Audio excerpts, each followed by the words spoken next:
ওই গানটাই গাইনি তো সেই মুডে পাইনি, খুব সুন্দর করেছিল কিন্তু গানটা। এই মুখটা বাচ্চারা নিয়েছিস এইটা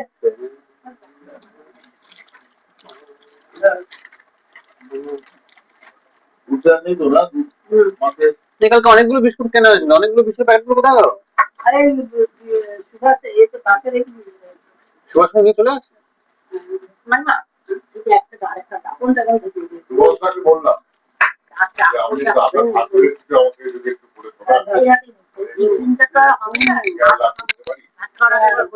বুঝেছি, বুঝলেন তো? টেনশনটাই আমার মারাত্মক কি জানি বলো, বুঝেছি, বুঝলেন তো? আমি বলছি সাফ করে দেবো। আমার কি বলতো মানবো সকালে কি গরম করে দিলে হয় না জানিস তো। ও তোমার রাতের বেলা হয়? না স্কুল থেকে কি স্কুল যাওয়ার আগে যা বুঝলেন? স্কুল এখন দিয়েছো তো নাকি আমি আমার পটি কখন হয় এখন তো হয়ে যায় পরে মাইকে চালাতে কিন্তু বাঁচতে सबसे कम बस चलना বলছি দেখুন না হাত দিয়ে দেখুন না কোম্পানি দেখুন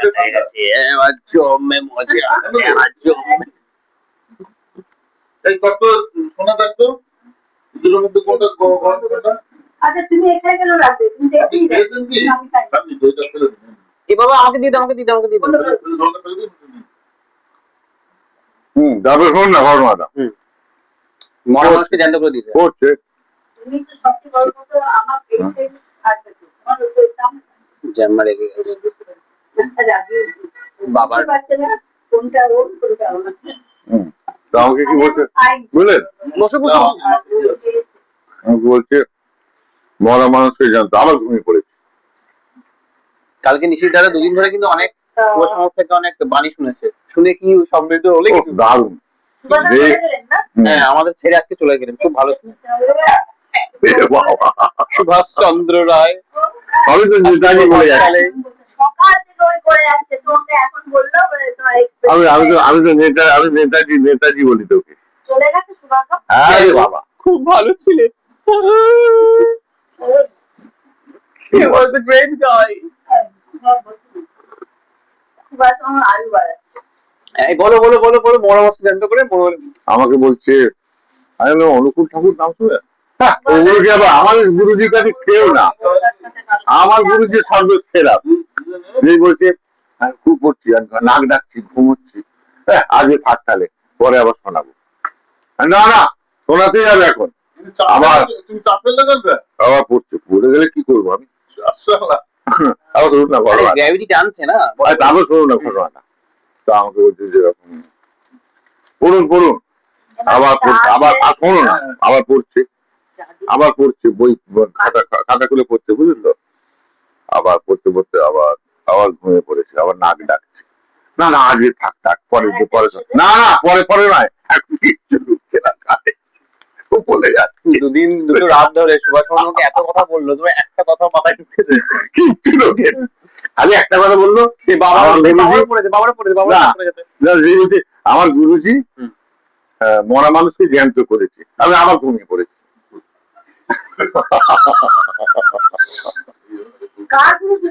বলছে দাদা আমাকে বলছে আপনাকে নাকি ভালো করে ট্রেনিং দিয়ে দেয়। আমার সেটাই সন্দেহ। সুভাষ মামা আরে আমাদের বালব্রহ্মচারী আছেন না, উনি বাবা মায়ের মুখে শুনেছি উনি নাকি ইয়ে বলিষ্ঠ একজন, নদীর উপর দিয়ে পুরো উপরে হেঁটে হেঁটে ওগুলো করতে পারে, ওগুলো একটা অলৌকিক একটা আমিও পারি। আধ্যাত্মিক ব্যাপার থাকে। আমি তো নিনজা ট্রেনিং বাচ্চার থেকে ওনার কিন্তু কিছু এটা তো ঠিক নয়, তারকে ছোট করে বড় উনি তো অনুকূল ঠাকুর বলে মনে করছে না, লোকনাথ বাবাকে কোনো গুরুত্ব দিচ্ছেন না। না উনি অনুকূল ঠাকুর আবার আমার গুরুজির ধারে কাছে কেউ নেই, ওরা অন্যরকম শিক্ষা নেই বলে বলে ফেলছে। না না কেন শিক্ষা, ব্রহ্মা বিষ্ণু মহেশ্বরের উদ্ধার বলে তো সেটাই তো বলছি, ওর শিক্ষা নেই বলে এটা বলছে, ওর জ্ঞান থাকলে এটা বলতো না। তাহলে শুনুন একটা এটা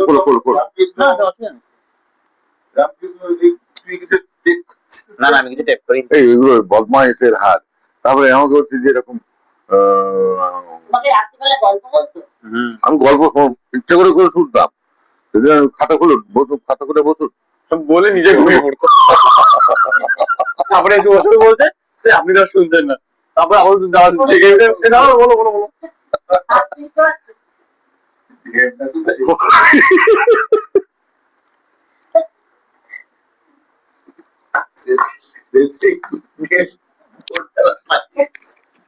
ওই জন্য তো নেতাজি তোমার কি ও ঋষিদা কিন্তু একটা বিশেষ স্বভাব জানো তো? ঋষিদা না না, হ্যাঁ সারা ঘরের লোক কথা বলবে উনি ঘুমাবে, মানে কথা শুনতে শুনতে ঘুমাতে ভালো আমার বন্ধুরা বলছে সিনেমা দেখতে যাবো। আমি সিনেমা একদম ভালোবাসি না, জানেন তো। সিনেমা হলে কি ঘুমাচ্ছি, ওরা দেখতে দেখে যাচ্ছে। আমার একদম সিনেমা ভালো লাগে না। তুমি ফাংশনে নিয়ে যাও, সারা রাত্রি দেখে ক্লাসিক্যাল অনুষ্ঠান হচ্ছে, আমি সারা রাত্রি জেগে জেগে দেখবো। কিন্তু সিনেমা বোকা বাক্সের ওই দেখতে আমার ভালো লাগে না। I really appreciate your আমাদের বলছে আমাদের অভিরূপ বাবু, গেরির কাছে আমি অভিরূপ বাবুকে মানে বিশ্বরূপ বাবুকে আমি কিন্তু আমি এসব পড়ে শোনাই, উনি খুব মন দিয়ে শোনেন করেন। সুভাষ আমিও মন দিয়ে শুনতাম, কিন্তু আমি ঘুমিয়ে পড়লে আমি কি করবো বলুন। না আমাদেরকেও বলে, ব্যাপারটা হচ্ছে ভাবার মানে শোনার পর ভাবি যে এত ভেবে এগুলো জেনে আমি কি করব, তারপর ভাবি সেই তো আমাকে টাকা দিয়ে দৌড়াতেই হবে, না তো আমার আমার চলবে না। এটা কিরকম ভাবে কিছু বলো না, তোমার মা বাবা আমার অমর করে হ্যাঁ, মা দিয়ে শুনলে খারাপ সবচেয়ে বড় কথা কি, আমার রসগোল্লাটা ভালো, ওরগুলো সব বাজে। হ্যাঁ এইটাই বক্তব্য, আচ্ছা, এটা ধারণা আর কি। এটাই ধারণা। এটা কে বলেছে?